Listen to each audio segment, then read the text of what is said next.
Hello, what's up guys? Nandito na naman si Makabagong Sport TV.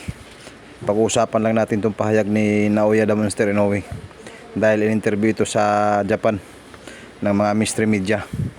So bago natin umpisa ng topic na ito, so intro muna tayo para maganda ang kwentuhan natin. So umpisa na natin. Let's go!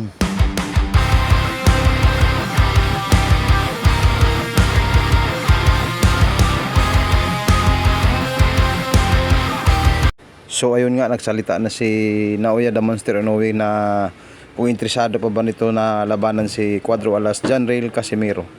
Ang sabi niya sa social media, I lost interest in Casimiro. Press conference for their match against Tapalis. So focus daw muna siya sa laban niya ngayon kay Tapalis. Nawalan daw siya ng gana dahil sa pinakitang performance ni Janrail Casimiro sa nakaraang laban niya kay former IBF Super Bantamweight Champion Oguni. Kaya nawawalan daw siya ng gana ngayon, kaya kailangan niya ngayon mag-focus muna sa laban niya na gaganapin sa Japan sa December 26 kontra kay Marlon Tapalis.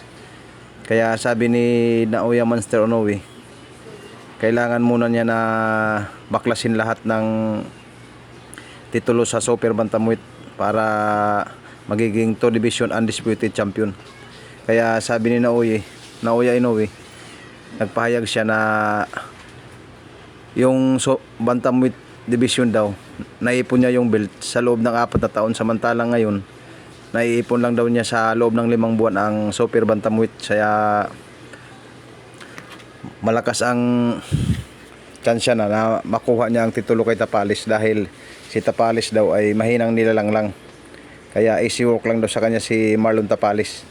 Kaya sabi ni Naoya Inoue, pagkatapos niya baklasin ang mga naghari-harian sa super bantamweight, aakyat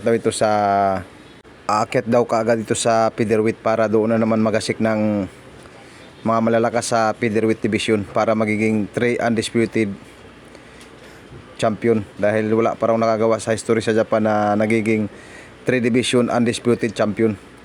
So anong masasabi nyo dito sa plano ni Naoya Monster Inoue?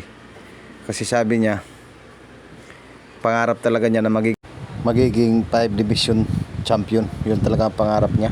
So hintayin na lang natin yung laban nila ni Marlon Tapalis kung kaya ba talaga niyang basagin ang